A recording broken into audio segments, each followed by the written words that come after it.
Hello everyone, welcome back to Just Tolly. Today we're gonna take a little break and talk about Star Wars books. In particular, we're gonna talk about Star Wars: The Last Command, and as you can see, it's a hard copy, so hardcover book. So I suggest read hardcovers. That's important. I mean, the Kindle, yeah, it's convenient, but hardcovers, there's nothing like it. The smell is still there. So yeah, you should do that definitely. So the book was amazing. It's a conclusion of the trilogy. I always thought that this particular trilogy should have been used instead of the movies they created, the 7, 8, 9 parts they created. This would have been an amazing movie. So I think that's what they should have done. But yeah, Disney, it's all about stupid money rather than kind of sticking with the fans. So unfortunately, it is what it is. Um, I would say they actually betrayed the fans, but they don't care. Um, so in this particular story, we're kind of back in action. Um, Throne is basically has the army now with tons of Katana fleet ships, and he's now like launching multiple offenses.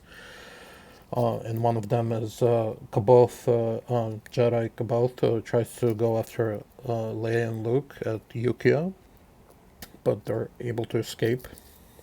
At the same time, Luke is looking for a clone facility, and he's able to enlist Talon Carde to help find it.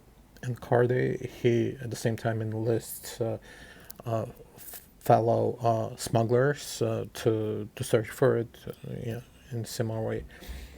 Uh, Mara Jade, she recovers from her injuries during the Katana Fleet battle in the previous book.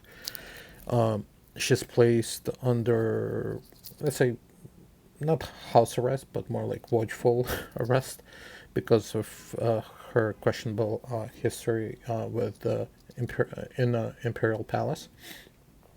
Uh, Luke tracks clones to Padaris, where in Imperial space, I believe, where he discovers it's a trap and barely escapes from Thrawn's ship Chimera. With damaged power cells, he's able to go to Honoghr so that Nagri can help fix his ship. Back on Coruscant, Leia gives birth to Jaina and Jason. Um, a little time later, uh, Mara discovers that the Imperial Palace has been infiltrated by Imperial commandos. Using her knowledge as Emperor's Hand, she's able to save Leia and her kids. But the commandos point fingers at her as her being the kind of culprit. She's put under house arrest. Uh, Mara finds out that the clones are back, and she helps everyone get to Wayland, where the cloning facility is.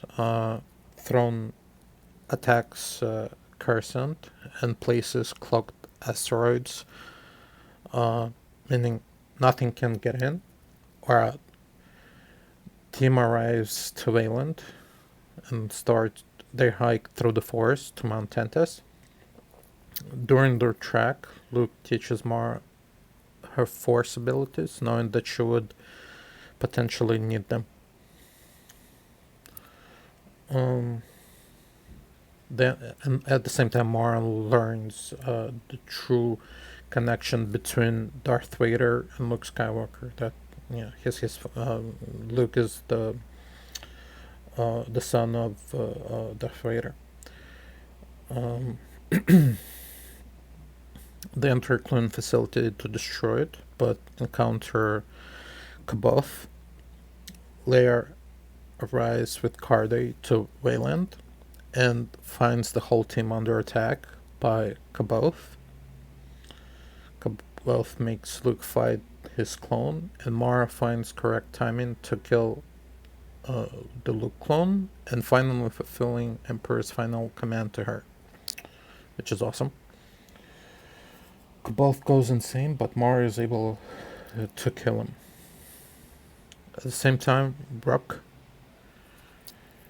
Thrawn's Nagri bodyguard, turns on him and uh, and kills him, and basically turning the battle at Belbringe, where Imperials now are forced to withdraw.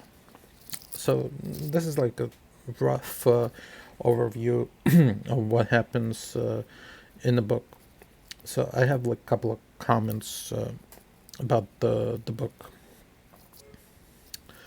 In my opinion, Mara was probably the most resourceful Jedi there is because of her training with the Emperor. Because he taught her to be a spy, like how to survive, and regular Jedi they just came in with techniques, and but they were trained as like regular people, just to use that to use the lightsaber, to use the force, but they didn't have these extra abilities, let's say pick a lock or just I don't know, like just out of the box thinking. They didn't have that. They didn't have like real world experience that could potentially help them survive to to defend themselves, to kill someone, whatever. They didn't have that. So that's why I think she was probably the most, maybe I would say the most powerful, in my opinion, because of how resourceful she was. Carde, he's a very interesting character, and it would have been interesting to see the, a book specifically about him and his early smuggler days. It's unfortunate the legend stopped, but it would have been fun to see something like that. I think Winter, Leia's second in command, uh, either deserves her own book or at least expansion of her character in other books. Like, we know very little about her, which is kind of sad. Only that she has, I believe, like photographic memory, and she was like helpful, but not much else. Nothing substantial about her character, her early life, her like nothing really substantial. And that I think she married Calcio, I think Captain, I think Calcio, or yeah. So nothing really substantial to grab onto, yeah, which kind of sucks. Um, Also, it's kind of interesting that even though Thrawn stopped trusting Nagri at a certain point towards the kind of end of the book, he was still using Rock bodyguard before he died, which is really strange. Um, Kind of shows that he wasn't as smart as he thought he was. Like, he was a genius about different cultures and strategy, but anything he couldn't control, he was very arrogant and completely excluded it from his planning. Arrogance is what killed him in the end. At least that's my opinion. Um, Overall, the book was great and exciting. Um, Completed trilogy perfectly. And I say it again, read the books. Just read the books. Forget the movies 7, 8, 9. Just screw the 7, 8, 9 movies. No. You'll have a lot more fun just reading this trilogy. Tons of more fun, and buy the paperbacks. So much better. Um, so like as far as like moving forward, like which books to choose, I would choose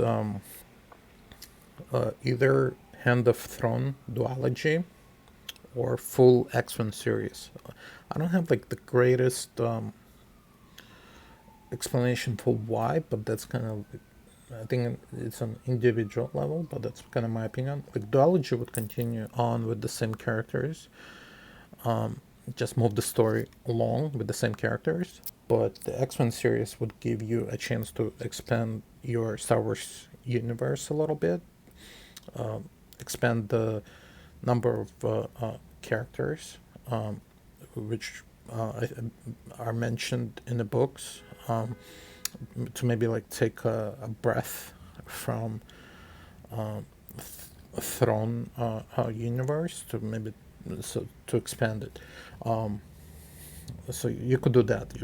X-Wing series, I think it's like 8 or so books. You can do that, and they're fun. They're not as complex, or I would say as fun, but they're like still really solid books and have like really good characters.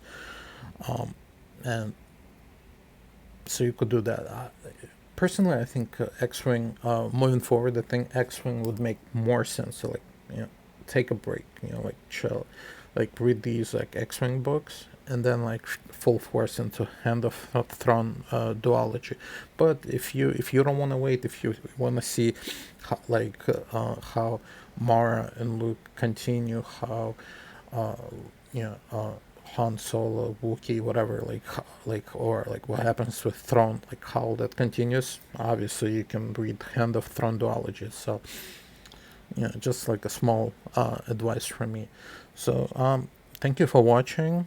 Please subscribe. Please like. I appreciate it. Have a nice day, everyone.